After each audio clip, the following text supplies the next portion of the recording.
Welcome back to Sledgehammer Horror, guys. I am Ken Sledge, and let's talk horror. Today, I am joined by podcaster Don Anelli. How you doing today, man? Yeah, doing good. Yeah, thanks for having me on board. It's great to be here. Oh, dude, I'm so excited to work with you. So for those of you that haven't heard it yet, Don is host of the Horror Countdown podcast. So how long have you been doing the podcast for? I actually just launched it on the 2nd of January this year. So, Congratulations, man. Yeah, it's pretty new. So, but what made you decide to do it?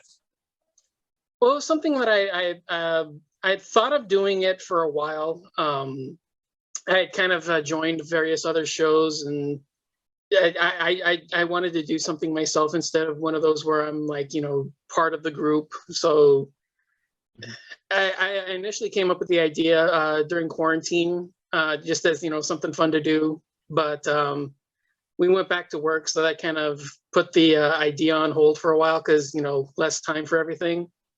Yeah. But towards the end, towards like Halloween last year, I started like getting the urge, and it's like, if I don't do it, I'm never going to do it. So I took the plunge, and I said, all right, let's do it.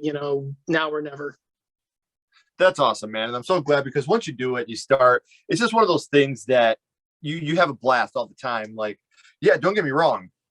Doing this can be stressful and it can be a headache, but I love when I just sit down and I'm doing editing and I'm watching these videos come together. Like, it's just something that's so special to watch that finished product. So, but not only is the Horror Countdown podcast something that you do, but also Don's Horror World, the website. What can you tell us about Don's Horror World? Well, basically, it was just a place that I wanted to store my written reviews on. I used to write for several different websites, and each one kind of went under. So initially, it just served as like a place where I could keep everything online. Just I knew it wasn't going anywhere because it was connected to my it's connected to me. Right. So initially, that was the main purpose of it, and then for some reason, it just started gaining traction, and then I turned it into like a full-fledged site. 90% of it's just movie reviews, but I do interviews on there. I also do articles or just like, random topic stuff every now and then. It's basically, it turned out from a just, a one-stop place for me to store my previously written work to, what I've turned it into now is basically just kind of like a video diary. So just all things horror, man. That's what I love about it. And if you guys haven't seen this yet, I not only do I have the podcast link and all of Don's social media links, I also have Don's Horror World website all down here in the description. So make sure you're following him on social media. Make sure you subscribe to the podcast and make sure you're checking this website out because he, much like us, is a lover of all things horror. So do you have other people that contribute to Don's Horror World as well, or is this just your baby, your thing? Well, it's me. That's why I've got the name in there. So yeah, it's basically just all me. I mean, like I said, that was the initial point of it was, just my writing and my, my stuff just as, stored in one place. And as time went on, I kind of changed it to fit where I am now. So that's where the new name came from. So that way it's basically, it's all me. And that's awesome, man. I'm so happy for you. And I'm so glad to see that you finally started the podcast and things are going good for you. But in order to start a podcast in the horror world, you had to start off in horror somewhere, my friend. So that's what I want to talk about now. I want to go back to the past and talk about what got you started in the horror genre, your first horror movie. And Don, your first horror movie was? Bride of Chucky. From my favorite horror franchise of all time, Child's Play, the fourth installment, Bride of Chucky. I love this movie. Do you remember about how old you were the first time you had seen it? When it came to TV, so I would have probably been 14 going on 15, depending on the date. But yeah, I remember that it was when it came to TV after its theatrical release. Yeah. And this is a movie that really kind of, I would say Child's Play 3 is the one where the comedy started to come through, but this is the one where it really started to go with a meta comedy angle. I mean, you even have at the beginning, them looking at the evidence locker and seeing that Freddy, Jason, Michael, Leatherface all exist and they're all canon in this world of child's play. But I think that this movie gets completely underrated just because the human cast just really isn't that great throughout the film. But were you alone when you watched this for the first time, or were you with some friends? Yeah. Or? No, I was in my room. It was I don't remember the days originally, but I remember that I was basically just by myself. I was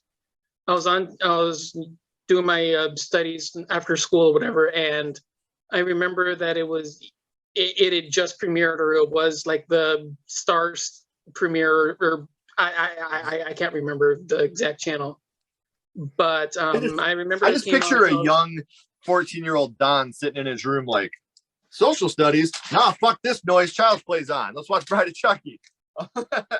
Well, the thing is that this is probably going to be like the more interesting part more than anything, but I remember that it was the commercials that appealed to me more than anything. So I remember seeing, the scenes of him walking down the hallway towards her in the bathtub, and she's, watching TV, and, the diner sequence, not the motel sequence where he's stalking the couple that's, over the waterbed and stuff like that. And I just remember thinking, wow, this looks awesome. Like, why have I been kind of like forgoing horror films? And, because we can talk about that in just a little bit, because that's another interesting part too. But I remember the trailer, and I remember thinking, okay, this looks interesting. Like, I want to give it a shot. I want to see what it's about. And I remember sitting down and I remember watching it, and I vividly remember the smile on my face and how it hurt watching the movie. And I remember because I told you about it, seeing John Ritter on screen, and that was like the big thing for me, because I told you about it, that I grew up on Three's Company. That was like my show when I was growing up. That was my parents' favorite show. So seeing him, it was like, that was kind of like the seal, like, sealing the deal essentially, as to why I would want to watch it, because I didn't know anything about it. I just seen, like the trailer and that kind of stuff. So seeing his name pop up, and that was kind of like, okay, let's go. I'm on board. That's so cool, man. Yeah, I vividly remember like this smile on my face and how it hurt just watching the entire thing. And rest in peace, John Ritter, man. Yeah, I laughed, I jumped. I just remember thinking, wow, this is so much fun. And I haven't looked back. So definitely made an impression. And you kind of almost touched on it just now, but this is a movie with plenty of effective scenes. Which scene was it, Don, that affected you the most from Bride of Chucky?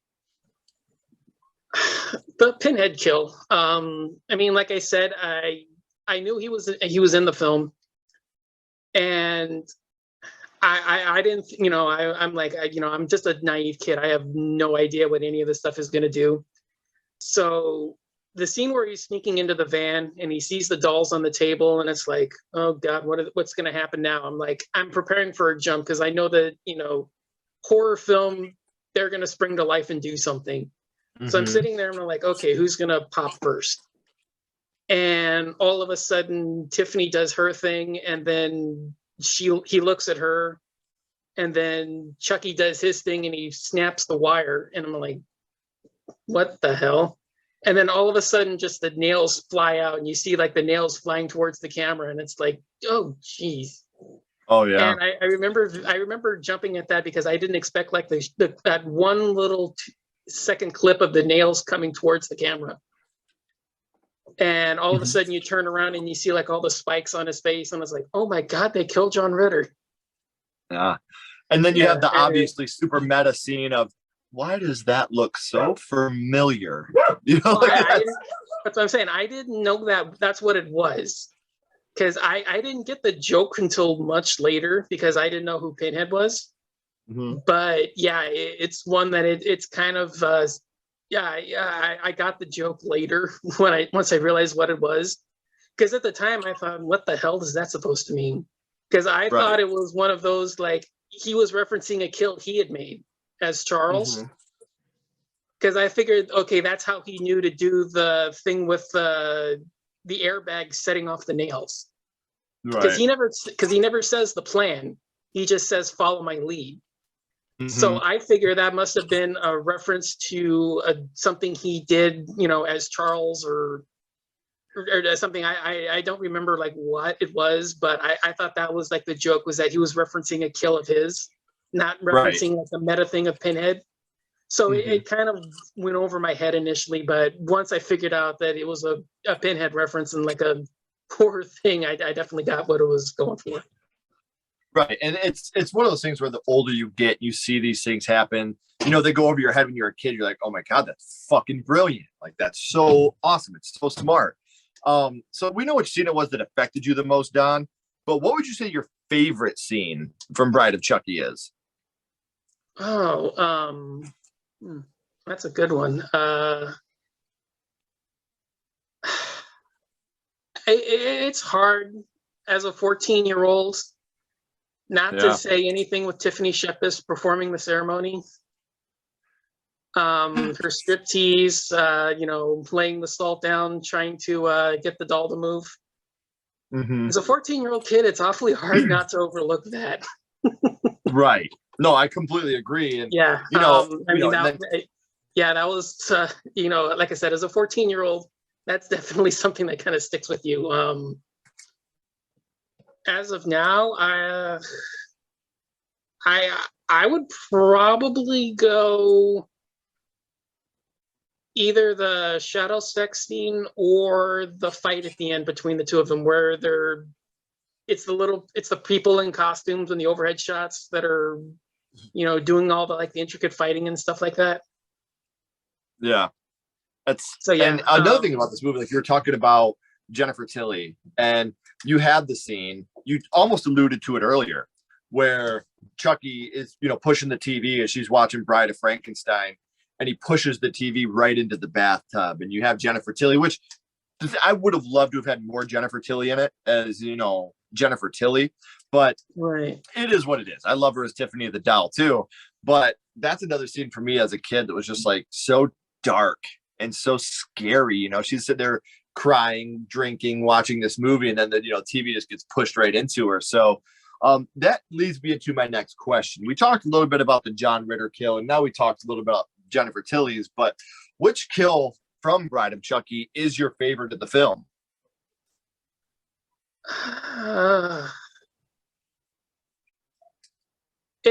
It's almost impossible to overlook the falling chandelier. The ingenuity of it, just the sheer, oh my God. I remember when I first watched it, I do remember, and I remember this vividly because I said this to a friend. When the best friend gets run over, I remember that one vividly because I said to myself, if you watch it closely, the splatter hits before the splatter hit goes off before he gets hit.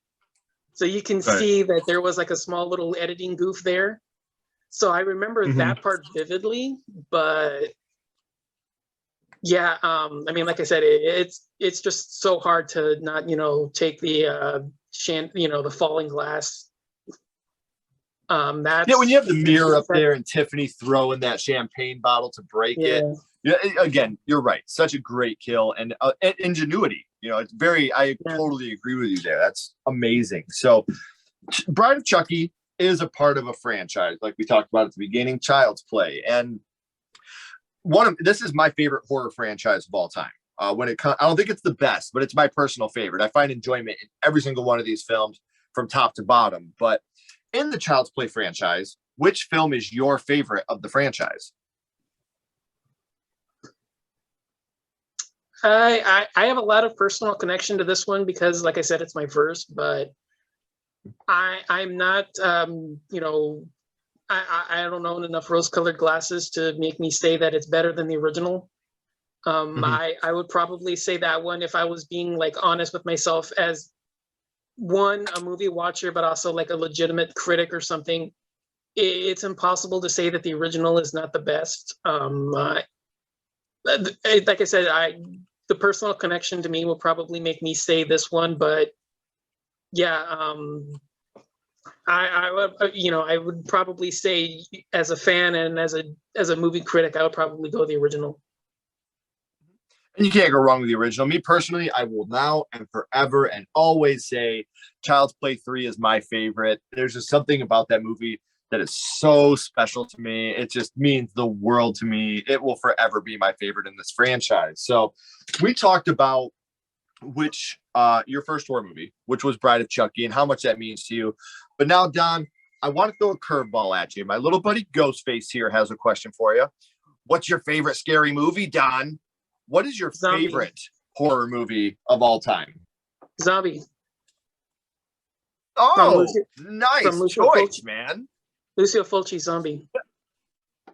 Very good film, man. And I've never talked about that one on here. I hope to do that someday. So now, man, we are coming to the third act. The show's about to end. I got one more question for you. But before I get there, I want to remind everybody, the podcast, the website, and the social media links are all down here in the description. So make sure you're giving those a click. Make sure you're giving him a follow. Check the podcast out. He works his ass off, not only on a podcast, but building this website. So make sure you're checking him out. I promise you'll enjoy it. But Don, we're going to go back to Bride of Chucky. And what we're going to do, my friend, is rank this on a skull count.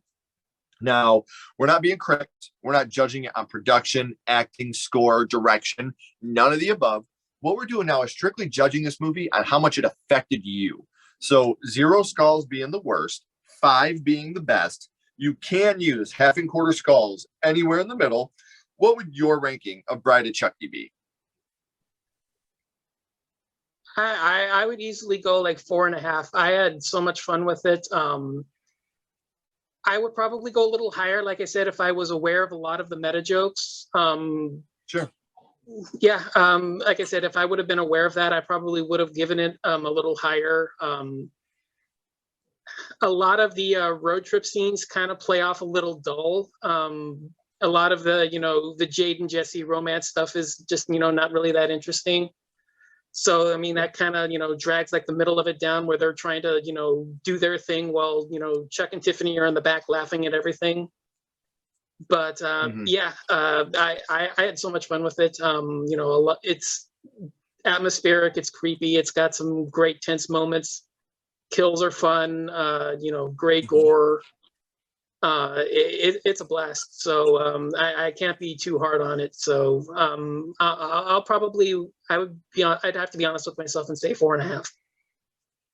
And that's perfect. Like, that's why I like to do this, not as a critic, because as a critic, I've never given anything a perfect score. I don't think it's possible. The closest to me is Nightmare on Elm Street, maybe Psycho. Alfred Hitchcock's Psycho's up there, being very, very close to perfect. But on a skull count, I can give 1,000 different things a 5 skulls. I mean, House from '86, that's a 5 skull for me, because without that movie, I wouldn't be a horror fan. So Child's Play 3, 100% that's a 5 skull film for me. Nightmare 4, 5 skull. These movies meant so much to me as a kid. So, man, I do want to thank you again, Don, so much for coming on here and hanging out with me, man, and promoting the podcast. I hope that you guys check it out. I hope you enjoy it. I know the guy loves what he does, and I love to listen to. So, Don, don't go anywhere, my friend. I got a couple more questions for you. Everybody else, as always, keep talking horror, stay what you are, and we'll see you guys soon.